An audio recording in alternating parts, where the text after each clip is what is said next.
This is something that is bigger than me. This is something that needs to be said to the American public. Elizabeth Warren is saying that we should break up Google. And I love her, but she's very misguided. That will not make it better, it'll make it worse, because now all these smaller companies who don't have the same resources that we do will be charged with preventing the next Trump situation. It's like a small company cannot do and it's like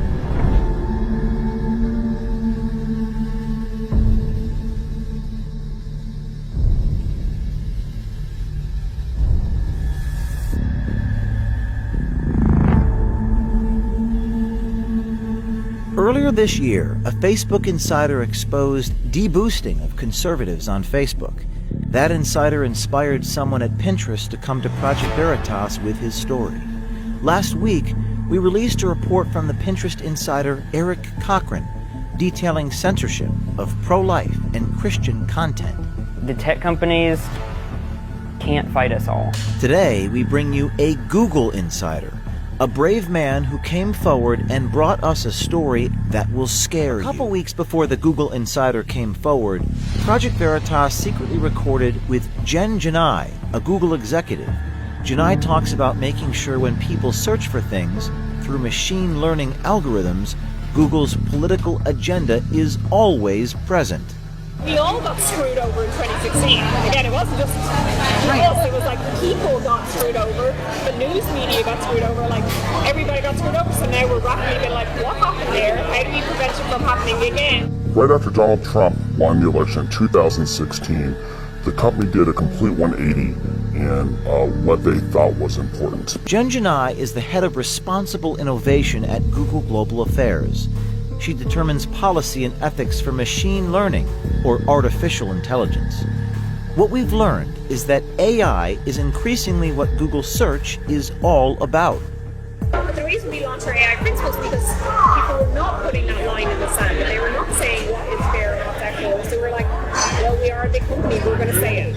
Where my definition of fairness and bias specifically talks about historically marginalised communities, and that's who I care about. Communities who are in power and have traditionally been in power are not who I'm solving fairness for. Our definition of fairness is one of those things that we thought would be obvious and everybody would agree to, and it wasn't. There are the same people who voted for the current president do not agree with our definition of fairness. Fairness is a dog whistle. It does not mean what you think that it means, and you have to apply doublethink in order to understand what they're really saying. And what they're really saying about fairness is that they have to manipulate their search results so that it gives them the political agenda that they want. And so they have to rebias their algorithms so that they can get their agenda across. And fairness meaning whatever it is that they want to define as fair. You could actually think of fairness as unfair because it's taking as input the clicks that people are making and then figuring out which signals are being generated from those clicks and which signals it wants to amplify and then also dampen. Men can. And I see men can have babies, men can get pregnant, men can have periods, men can cook. Do most people search for that stuff, or what is the company doing internally? People aren't searching for this. This is literally coming from source of truth databases that they've selected represent the truth and that they are pulling this information from. All these examples are part of the social justice narrative, right? And so the sources of truth that ML Fairness is selecting from to amplify are saying these keywords. Project Veritas also received a trove of confidential documents from within Google. This document is about algorithmic unfairness. It reads, quote, "For example, imagine that a Google image query for CEOs shows predominantly men. Even if it were a factually accurate representation of the world, it would be algorithmic unfairness," unquote. In this document, it says, in some cases, it may be appropriate to take no action if the system accurately affects current reality, while in other cases, it may be desirable to consider how we might help society reach a more fair and equitable state via product intervention. What do they mean by that? So what they want to do is they want to act as gatekeepers between the user and the content that they're trying to access.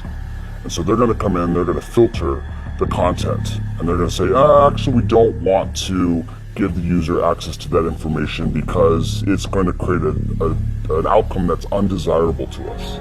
So this was an internal-only Google document which says the goal is to establish, quote, a single point of truth for definition of news across Google products, unquote. What does this mean? When they mean single point of truth, what they mean is alignment with the narrative. And so the narrative is manufactured by establishment players, and what they're looking to do is they're looking to boost authoritative content. Accusations on around the fairness is that we're unfair to conservatives because we are choosing what we define as credible news sources, and those news sources don't necessarily overlap with conservative sources, and so we're getting accusations of fair from both sides. Training data are collected and classified. Algorithms are programmed. Media are filtered, ranked, aggregated, and generated. People, like us, are programmed. Sounds like social engineering, not search querying. Politicians on both sides of the aisle debating whether antitrust legislation or other regulations and controls are in order. He got called in front of Congress multiple times, and we were not showing up because we were like, we just know they're going to just attack us. It's like, we're not going to change our response, we're not going to change our mind. So there's no point in just sitting there being attacked for something that we know we're not going to change. Like, they can pressure us, but we're not changing. But we also have to be aware of what they're doing and what they're accusing us of. Like I said, like, they could just, like Elizabeth Warren, even I love her, but she's also saying, like, you just have to break up Google and that will solve everything. You have to what? Elizabeth Warren is saying that we should break up Google. And, like, I love her, but she's very misguided. Like, that will not make it better, it'll make it worse, because now all these smaller companies who don't have the same resources that we do will be charged with preventing the next Trump situation. It's like a small company cannot do. That will not make it better, it'll make it worse, because now all these smaller companies who don't have the same resources that we do will be charged with preventing the next Trump situation. It's like a small company cannot. They are a highly biased political machine that is bent on never letting somebody like Donald Trump come to power again. 2020 is certainly on top of now my old organization, Trust and Safety, is top of mind. They've been working on it since 2016 to make sure we're ready for 2020. So training our algorithms, like if 2016 happened again, would the outcome be different? It's unclear what Janai is exactly referring to, but Google's political agenda is undeniable. Google is protected by Section 230 of the Communications Decency Act.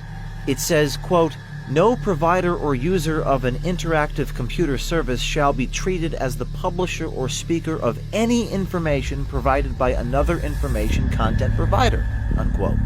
Meaning, Google is not liable for any content on their platform. What's scary about this to you? What's scary is that Google's deciding what's important and what's not important. They are going through and they're effectively deleting conversations from the national narrative.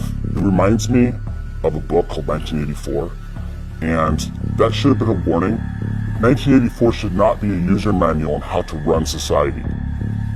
And Google is falling directly into that trap, where they're deciding what gets read, what gets consumed, what people are able to click on, what appears. It reminds me a lot of fascism. Like, it's not just about burning books. When videos get pulled off of a platform, that's also a form of censorship.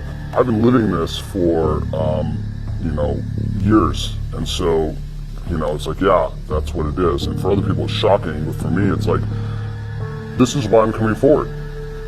Because it is shocking. People have no idea that it's happening. And they still think that Google is an objective source of information, and it's not. Are you afraid? I am afraid. I was more afraid, but I had a lot of difficulty with the concept of, my life ending because of this. But I imagine what the other world would look like, and it's not a place that I want to live in.